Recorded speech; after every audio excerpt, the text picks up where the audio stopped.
Welcome in Informational Video Center. بسم اللہ الرحمن الرحیم۔ اللہ تبارک و تعالیٰ کے بابرکت نام سے شروع جو بڑا مہربان اور نہایت رحم فرمانے والا ہے۔ بادشاہ ہارون نے مچھلی فروش سے کہا، یہ بتاؤ کہ یہ مچھلی نر ہے یا مادہ؟ مچھلی فروش سوچ میں پڑ گیا اور بولا، جناب عالی، یہ تو دیکھنا پڑے گا۔ پاس ہی حضرت بہلول بیٹھے تھے، انہوں نے فوراً کہا، السلام علیکم ورحمۃ اللہ وبرکاتہ۔ خلیفہ ہارون رشید رحمۃ اللہ علیہ کے والد کا نام مہدی اور والدہ کا نام خیزران تھا۔ آپ فصاحت و بلاغت میں ماہر اور علم و ادب پر عبور رکھتے تھے۔ روزانہ 100 رکعت نماز ادا کرتے اور اپنے مال سے 1000 دینار صدقہ کرتے۔ علماء، فقہا اور صوفیہ سے بے حد محبت کرتے۔ آپ 1 سال حج ادا کرتے اور 1 سال جہاد میں شرکت کرتے، اور کبھی ایک ہی سال حج بھی کرتے اور جہاد بھی کرتے۔ آپ رحمت اللہ علیہ تعالی خراسان یعنی موجودہ نام ایران کا ہے کہ دارالخلافہ الرے میں 148 ہجری کو پیدا ہوئے اور جمادی الاخری 193 ہجری کو توس یعنی صوبہ خراسان رضوی ایران کے میں انتقال فرمایا۔ احادیث نبویہ کو عام کرنے کا جذبہ، احادیث کریمہ کو عام کرنے کا بے حد شوق تھا، چنانچہ آپ نے بغداد روانگی کا ارادہ کیا تو حضرت امام مالک رحمت اللہ علیہ سے عرض کی کہ آپ بھی میرے ساتھ چلیں۔ میں نے عزم یعنی مضبوط ارادہ کیا ہے کہ لوگوں کو اس طرح حدیث کی کتاب موطن کی ترغیب دلاؤں گا جس طرح امیر المؤمنین حضرت سیدنا عثمان غنی رضی اللہ تعالی عنہ نے لوگوں کو قرآن کی ترغیب دلائی۔ آپ رحمت اللہ تعالی علیہ کی خلافت 23 سال تک 3 ماہ رہی۔ آپ رحمت اللہ تعالی علیہ نے اپنے زمانہ خلافت میں کئی کارنامے سر انجام دیے، جن میں سے چند ملاحظہ کیجیے۔ درود پاک لکھا۔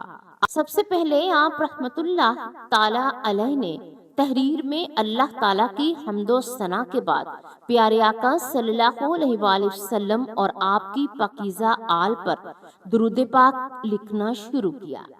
علم دین کی اشاعت، آپ رحمت اللہ تعالی علیہ نے خصوصاً علم دین کی ترویج و اشاعت کے لیے نمایاں کردار ادا کیا۔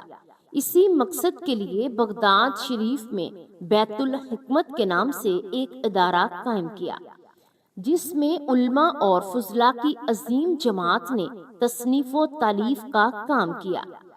تراجم کتب، مفاد عامہ یعنی لوگوں کے فائدے کے لیے، حکمت، فلکیات، فلسفہ اور علم طب سے تعلق رکھنے والی قدیم فارسی کتب کا عربی زبان میں ترجمہ کروایا۔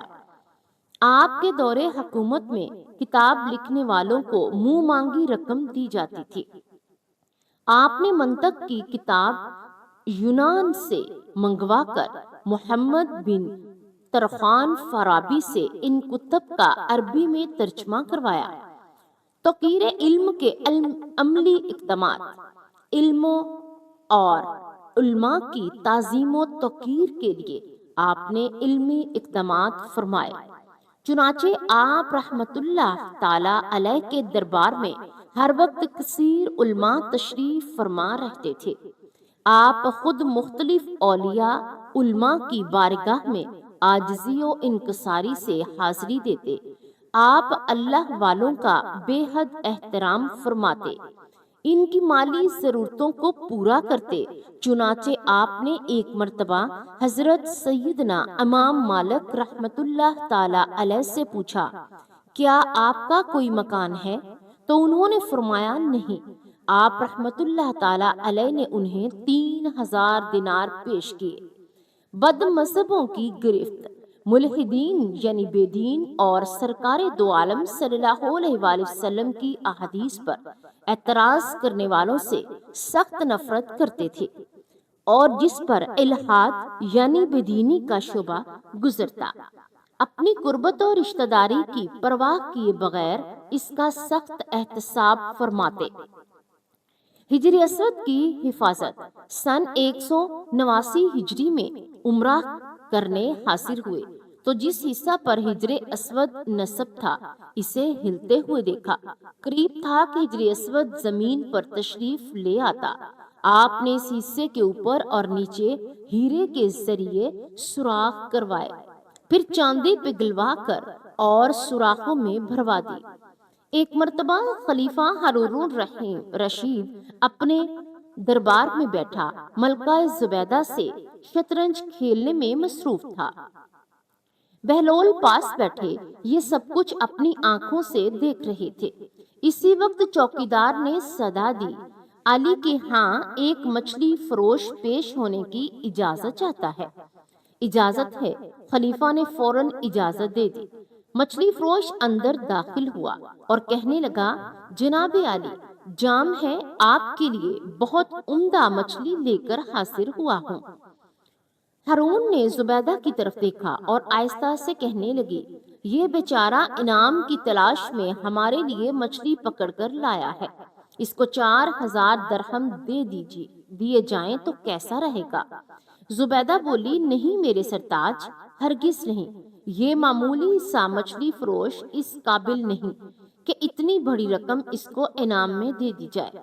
اسی طرح تو بہت سے لوگ لائن لگا کر کھڑے ہو جائیں گے، پھر تو اپنا سارا خزانہ خالی کر بیٹھیں گے۔ زبیدہ نے کچھ دیر سوچا اور ایک تجویز پیش کی کہ آپ اس سے پوچھیں کہ یہ مچھلی نر ہے یا مادہ۔ اگر وہ کہے نر ہے تو کہہ دیں گے نر ہمیں پسند نہیں، اور اگر کہیں گے مادہ تو ہم لینے گے نہیں۔ اس طرح وہ مچھلی واپس لے جائے گا اور ہمیں رقم بھی ادا نہیں کرنی پڑے گی۔ ہارون کو زبیدہ کی یہ بات کچھ بھلی محسوس ہوئی، مگر بہلول رحمت اللہ علیہ بھی یہ باتیں سن رہے تھے۔ انہوں نے بادشاہ سے آہستگی سے کہا کہ مچھلی فروش بڑی محبت سے آپ کے لیے عمدہ مچھلی پکڑ کر لایا ہے، یہ مناسب نہیں کہ ملکہ کی باتوں میں آ کر اس کو نامراد واپس لوٹا دیا جائے۔ مگر بادشاہ نے بہلول کی ایک نہ سنی اور مچھلی فروش سے کہا، اچھا بتاؤ یہ مچھلی نر ہے یا مادہ؟ علی جاں، مچھلی نہ نر ہے نہ مادہ ہے، یہ تو مخنث ہے۔ ہارون نے جواب سنا تو بے ساختہ ہنس دیا۔ اہل دربار بھی ہنسنے لگے۔ ہمیں تمہاری حاضر دماغی نے متاثر کیا۔ میں شاہی خزانے سے 4000 دینار درہم جو ہے وہ انعام میں دیے جاتے ہیں۔ مچھلی فروش درہم لے کر واپس پلٹا ہی تھا کہ ایک درہم زمین پر گر گیا۔ وہ پکڑنے کے لیے نیچے جھکا ہی تھا کہ زبیدہ پھر ہارون کے کان میں سرگوشی سے بولی، دیکھا علی جاں، کتنا لالچی انسان ہے، یہ مچھلی فروش کے ایک درہم اگر زمین پر گر گیا تو وہ بھی نہیں چھوڑا، جبکہ باقی سب تو اس کے پاس ہی تھے۔ کیا خبر کوئی ضرورت مند وہ درہم اٹھا کر اپنی ضرورت پوری کر لیتا۔ ہارون کو یہ بات بہت کھٹکی اور وہ فوراً مچھلی فروش کو پکڑ کر پیش کرنے کا حکم دیا۔ بہلول نے بھی ملکہ ہی کی بات سن لی تھی۔ علی جناب، ملکہ کے کہنے پر آپ مچھلی فروش کو نہ روکیے اور اسے جانے دیجیے۔ مگر ہارون نے کوئی بات نہ سنی اور مچھلی فروش سے کہنے لگا، ایسے آج ہمیں تیری یہ حرکت بہت ناگوار گزری ہے کہ تیرے پاس 4000 درہم موجود تھے، پھر بھی تم نے ایک درہم نیچے گرا، وہ بھی نہ چھوڑا۔ گوارا نہیں کیا کہ شاید تم نہ اٹھاتے تو کوئی اور ضرورت مند اپنی ضرورت پوری کر لیتا۔ علی جان، جہاں کی ایمان پاؤں، اپنی جان کی امان پاؤں تو کچھ عرض کروں۔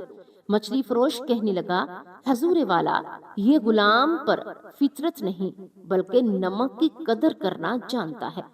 میں نے اس لیے وہ درہم اٹھا لیا کہ اس کے ایک طرف تو قرآنی آیات لکھی ہیں اور دوسری طرف آپ کا اس میں گرامی ہے، تو پھر میں کیسے سوچ سکتا ہوں کہ وہ زمین پر پڑا رہے اور لوگوں کے پاؤں اس پر آتے رہیں۔ مچھلی فروش کے حاضر دماغی نے سارے دربار کو حیرت میں ڈال دیا۔ خلیفہ بے ساختہ بول اٹھا کہ واہ، بہت عمدہ جواب دیا، شکاری تم نے ہمیں بہت مقصور کیا ہے۔ کیا ہارون نے خزانچی کو حکم دیا اس یکاری کو 4000 درہم اور دے دیے جائیں؟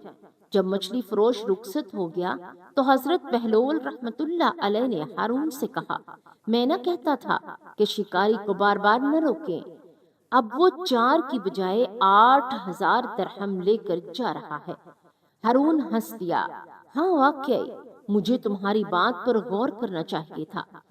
محترم ناظرین، مزید اسلامی واقعات اور سبق آموز کہانیاں سننے اور دیکھنے کے لیے اس چینل کو سبسکرائب کریں، اور ویڈیو پسند آئی ہو تو لائک کریں اور شیئر ضرور کیجیے۔